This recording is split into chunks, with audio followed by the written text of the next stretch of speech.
Shalom, salam sejahtera untuk kita semua. Dan bagi Anda yang merayakan Imlek, Sinian Kuaila Senti Cengkang Kongsi Kongsini. Semoga berkat Allah yang Maha Kuasa semakin berlimpah di tahun yang baru ini. Dan saya ingin memulai renungan hari ini dengan sebuah gambaran. Kalau sebuah kesebelasan memiliki pertahanan yang kuat, apalagi memiliki kiper yang tangguh, mereka adalah kesebelasan yang luar biasa.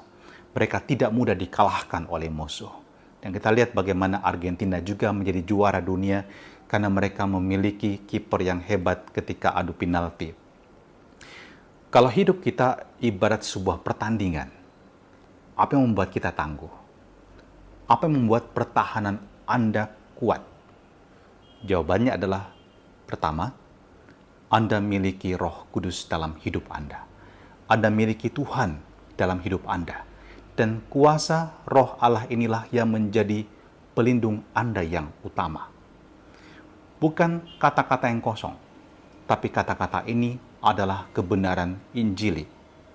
Dan dalam Injil hari ini pun Yesus menggambarkan kalau sebuah kerajaan terpecah-pecah, dia pasti akan binasa. Bahkan Yesus mengatakan ketika orang menuduh dia sebagai kerasukan Beelzebul, dia berkata, kalau suatu kerajaan terpecah-pecah, kerajaan itu tidak dapat bertahan. Dan jika suatu rumah tangga terpecah-pecah, rumah tangga itu tidak dapat bertahan. Bahkan dikatakan, demikian juga kalau iblis berontak melawan dirinya sendiri, kalau ia terbagi-bagi, ia tidak dapat bertahan. Malahan sudah tamatlah riwayatnya. Iblis pun tahu bagaimana mereka punya kekuatan, mereka bersekutu. Anda ingin punya kekuatan, bersekutu dengan Tuhan. Saya mau katakan ini sangat penting.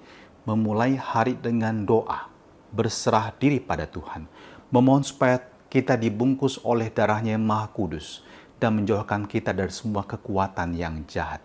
Saya pernah mengikuti sebuah pertemuan, boleh dikatakan mini workshop, tentang bagaimana hipnoterapi atau hipnotis.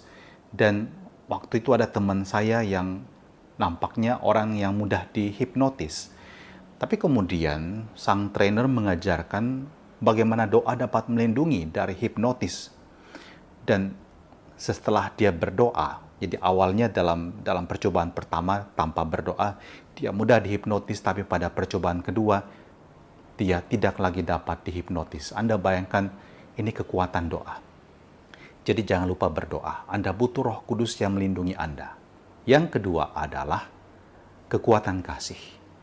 Kasih dalam keluarga Anda adalah kekuatan bagi Anda.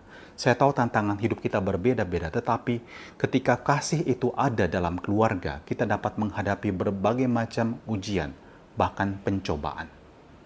Dan kalau kita merayakan juga dalam Imlek, kita merayakan dua hal ini. Merayakan kekuatan Tuhan sebagai pelindung kita dalam kehidupan, yang dilambangkan dengan lampion, karena kita tahu bahwa dahulu orang-orang Tionghoa menganggap ada nien, makhluk monster dari laut yang ingin memangsa penduduk, juga bahkan membunuh binatang-binatang mereka.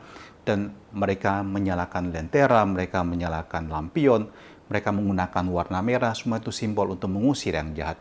Dan Anda mau tahu, kalau keluarga Anda ingin Anda lindungi, Anda harus punya lampion yang melambangkan cahaya Kristus sendiri.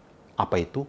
Iman Anda pada Kristus. Itulah terang Anda yang melindungi Anda dari segala mara bahaya. Dan kedua adalah, Imlek adalah perayaan kebersamaan, perayaan keluarga. Dan ini semua merupakan simbol atau juga kekuatan yang hadir di tengah-tengah kehidupan kita. Kita diingatkan bahwa yang paling penting dalam hidup ini juga adalah kasih persaudaraan. Maka milikilah dua hal ini, cinta Tuhan dan cinta kepada sesama, yang menjadi kekuatan dan perisai dalam hidup Anda. Dan terimalah berkat Allah Maha Kuasa untuk diri kita dan perjuangan kita sepanjang hari ini. Dalam nama Bapa dan Putra dan Roh Kudus. Amin. Tuhan memberkati.